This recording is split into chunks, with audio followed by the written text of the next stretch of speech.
Shikues të Nur Media, sot jemi me politikanin Indrit Vokshi, do të flasim për çfarë është nisma kombëtare, do të flasim për protestat në Shqipëri dhe për zgjedhjet në Kosovë. Indrit, përshëndetje, mirë se erdhët në Nur Media.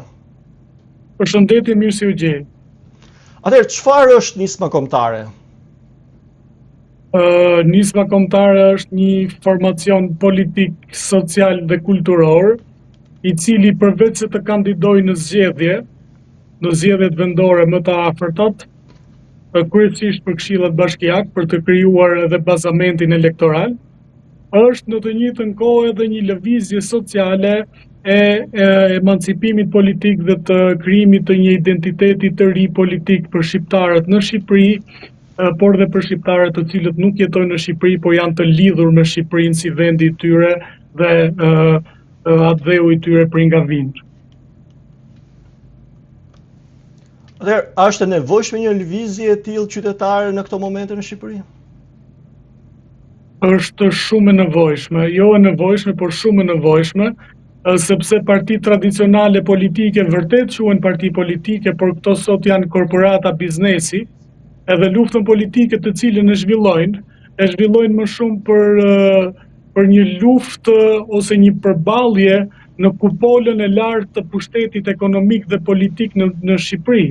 Pra godasin biznese të ndryshme, merren me arkitekturën kushtetuese për të akomoduar veten, mbrojnë tarafe ekonomike për t'ju ndarë atyre në mënyrë feudale territorin. Pra luftojnë vetëm për këto objektiva.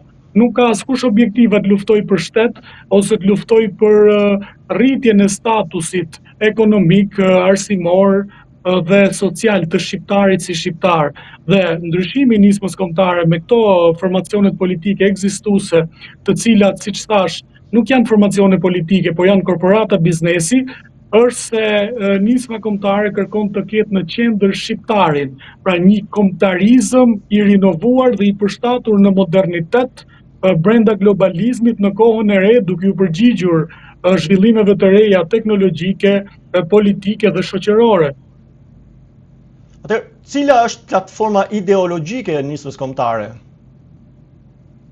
Platforma ideologjike po përpunohet në 20 apo 30 faqe të atij që do të quhet libri i qëndrimeve, por platforma ideologjike është kombëtarizmi. Është kombëtarizmi si mënyrë shpëtimi ose si rrugdalje nga ky rrethi vicioz politik ku e kanë futur Shqipërinë Partia Socialiste dhe Partia Demokratike dhe kryesorja, nga çfarë mund të them deri tani, pika kryesore është shqiptari i pasur, familja shqiptare e pasur me pasuri, sepse duke qenë se e themin tradicionalisht që varfëria është nëna e gjitha të këqijave, shqiptari i pasur ose i mirëqen dhe familja shqiptare e mirëqen ka mundësi të jetoj më mirë, të vishet më mirë, të mobiloj shtëpitë më mirë, të shkolloj fëmijët në vende më të mira, të ketë mundësi të udhtoj, të shoh kultura, të shoh njerëz të tjerë, të shoh praktika të reja, pra të lartësohet shqiptari si qenje, të mos mbetet një qenje e manipulueshme ose një qenje në hall, e cila për shkak të hallit do detyrohet të nështrohet partive politike ose edhe vetë shtetit. Pra mund të themi që është një lëvizje politike e djathtë, a mbase pretendoni të zëvendësoni të djathtën tradicionale në Shqipëri? Djatha tradicionale në Shqipëri është një djathtë kaotike e cila fatkeqësisht e ka humbur primatin e saj, pra nuk ka pëlqyeshmëri në shoqëri, nëse po thoni për Partinë Demokratike djathtë tradicionale. Po. Nuk e di e keni për Partinë Demokratike. Po, Partinë Demokratike. Nëse Partia Demokratike është djathta tradicionale, sigurisht që mendoj se duhet zëvendësuar sepse është kryer një korporat biznesi dhe nuk ka të bëjë më me çështjet e shtetit, me çështjet e ekonomisë. Mirë po, nisma kombëtare është kombëtare sepse nuk e ka vetëm këtu objektivin. Pra nuk është një fraksion i Partisë Demokratike apo një reaksion ndaj Partisë Demokratike. Ne do të bëjmë thirrje dhe atyre që konsiderohen socialistë, që të reflektojnë politikisht dhe ta kuptojnë edhe ata se Partia Socialiste është kthyer edhe ajo në një korporat biznesi të Edi Ramës dhe të grupit të Edi Ramës, dhe tek nisma kombëtare gjejnë në qëndrime shumë më të përafërta edhe me bindjet e tyre socialiste, sepse ne nuk jemi në një ideologji raciste ose shumë fragmentuese apo përçarëse në shoqëri. Ne jemi parti popullore në kuptimin e klasifikimit dhe do të mundohemi të adresojmë të gjitha problemet në Shqipëri, problemet cilat i kanë edhe ata që e quajnë veten djathtë, edhe ata cilët e quajnë veten të majtë, sepse nëse shkon në spitalet e Shqipërisë dhe nuk ke mundësi të kurohesh, spitali nuk pyet a je i majt apo i djathtë, por i trajton të gjithë si klient ose si njerëz cilëve duhen marrë lekët. Nëse ka probleme në shkolla, shkolla me probleme nuk pyet a është fëmia i një të deklaruarit të djathtë apo i të deklaruarit të majt, por e dëmton nëpërmjet mungesës së performancës dhe edukimin, si fëmijën e atij që quhet i djathtë, si fëmijën e atij që quhet i majt. Nëse flasim sot për banditizmin dhe çështjet e rendit në Shqipëri, nuk kursen banditizmi, nuk të pyet a je i majt apo je i djathtë. Dhe ai plumbi qorr që kanë ndodhur shumë herë nëpër Shqipëri që vriten njerëz pa fajshëm nëpër atentate, nuk pyet je majtas apo djathtas. Pra në këtë kuptim, edhe ata të cilët deri dje e kanë konsideruar veten të majtë, edhe ata të cilët deri dje e kanë konsideruar veten të djathtë, gjejnë vend në kombëtarizëm. Dhe nisma kombëtare do të promovoj kombëtarizmin si ideologji kryesore dhe e të nesërmes në Shqipëri. Në gjithë këtë hapësirë 36 vjeçare të pluralizmit postkomunist në Shqipëri kemi parë krijimin, lindjen e partive të reja vazhdimisht. Disa shumë pak mbase i kanë mbijetuar ende luftës politike që është zhvilluar.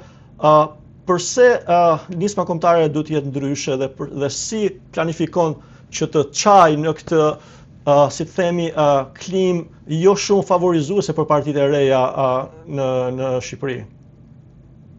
Ne kemi marrë një laps dhe një letër si nismë kombëtare dhe kemi analizuar ku kanë dështuar partitë e tjera, të cilat kanë dashur të futen në skenën politike. Dhe nga analizat tona kemi nxjerrë një konkluzion. Ne nuk jemi njerëz të cilët dolëm sot dhe menduam të krijojmë një lëvizje politike. Jemi njerëz të sprovuar në parti politike, e njohim mirë organizimin e partisë politike, e di mirë që duhet punuar, e di mirë që duhet vullnet i fortë dhe demoniak për politik, në mënyrë që iniciativa politike të jetë e suksesshme.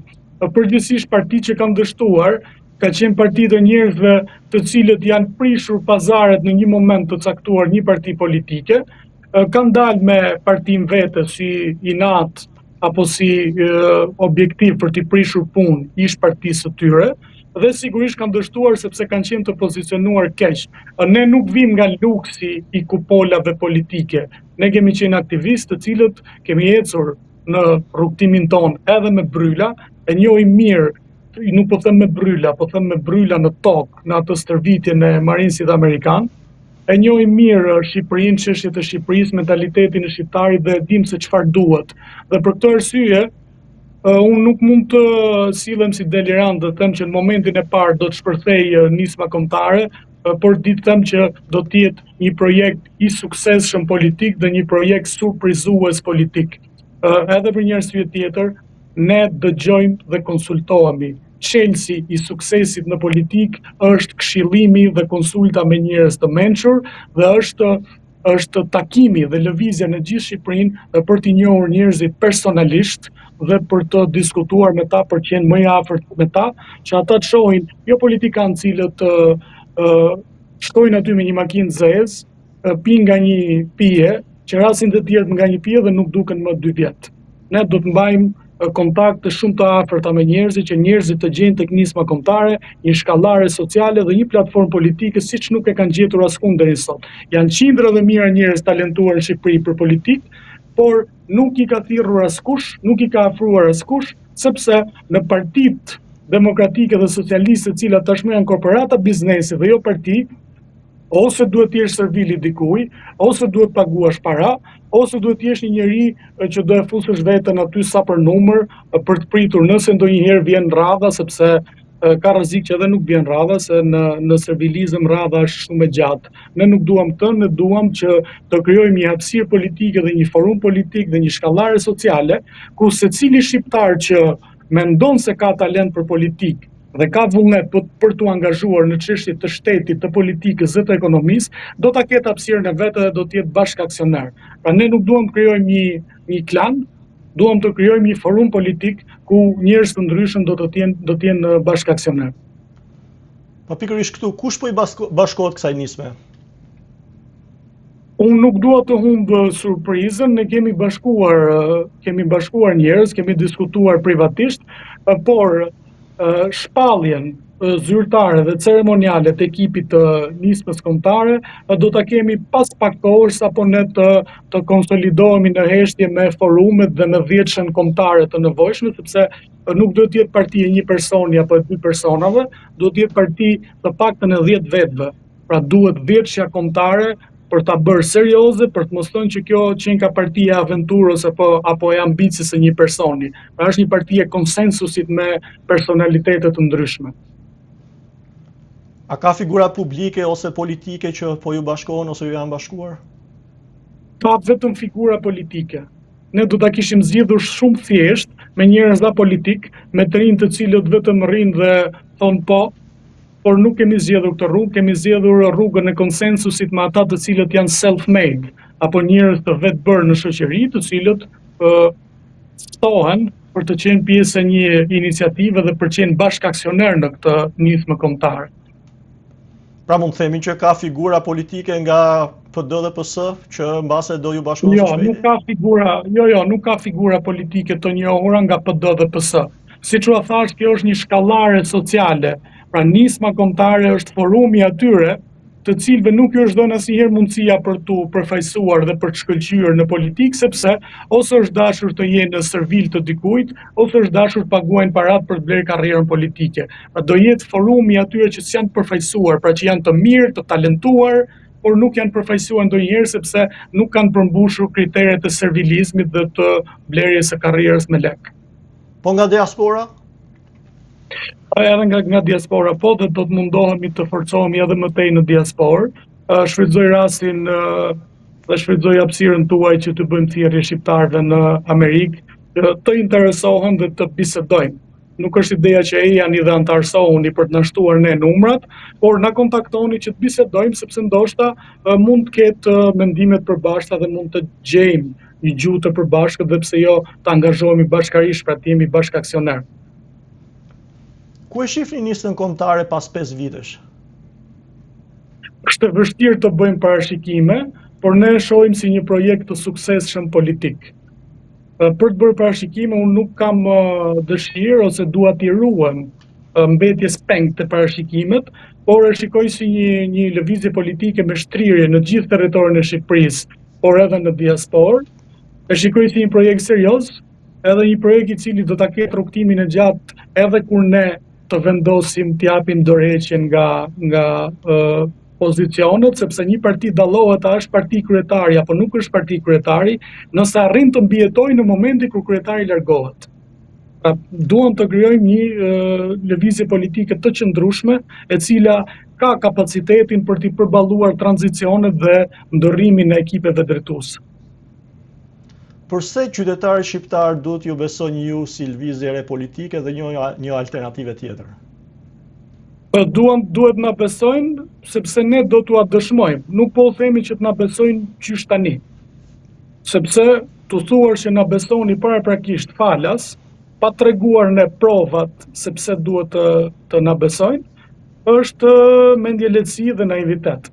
Ne, gjatë gjithë kësaj kohe, do të dëshmojmë nëpërmjet qëndrimeve tona, nëpërmjet transparencës mbi veten tonë, duke thënë që ne nuk jemi njerëz që i kemi futur duart në vjedhje, pra kemi një lloj karakteri të caktuar dhe kemi një lloj besnikërie ndaj shtetit dhe kombit, për t'i bindur njerëzit që të na besojnë dhe të na dekretojnë me votë për në institucionet e shtetit.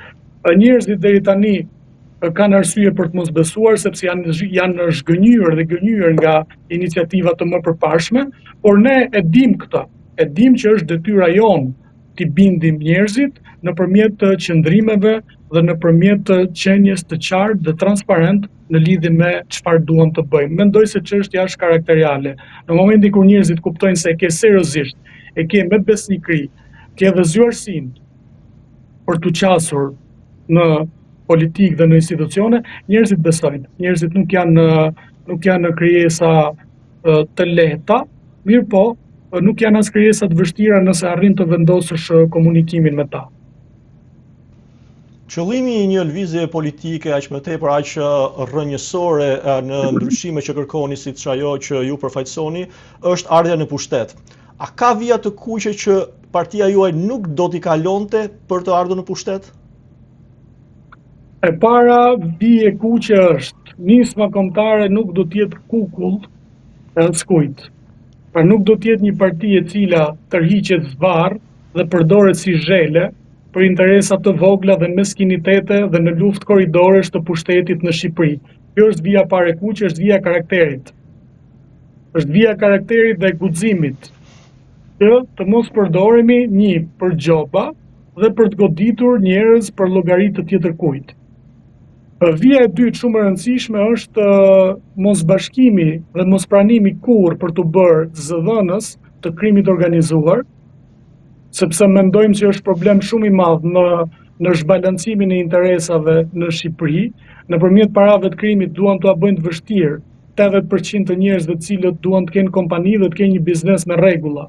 Paratë e krimit e prishin tregun, prishin jo vetëm tregun ekonomik, por edhe tregun politik, duke financuar parti politike për të mbajtur qëndrime skandaloze dhe antikombëtare në lidhje me shtetin. Këto janë dy vijat e kuqe dhe vija e tretë shumë e rëndësishme është që nuk do t'i shërbejmë kurrë asnjë shtetit huaj kundër institucioneve të shtetit shqiptar, kundër kombit shqiptar, kundër interesave jetike dhe kombëtare të Shqipërisë, të Kosovës, shqiptarëve të Maqedonisë, Malizzi dhe shqiptarëve kudo ku janë. Pra mund të themi që do jetë një parti sovraniste, do t'i rregulloni marrëdhëniet me Bashkimin Evropian dhe Shtetet Bashkuara të Amerikës në këtë drejtim? Ne nuk jemi aq të mëdhej për të rregulluar marrëdhëniet me Bashkimin Evropian, por mund të themi cila do të jetë qasja. Po themi, nëse vini në pushtet, gjithmonë ne supozojmë që ju jeni partia që vini në pushtet. Marrëdhëniet janë të rregulluara edhe me Bashkimin Evropian edhe me Shtetet e Bashkuara nëse vjen pushtet.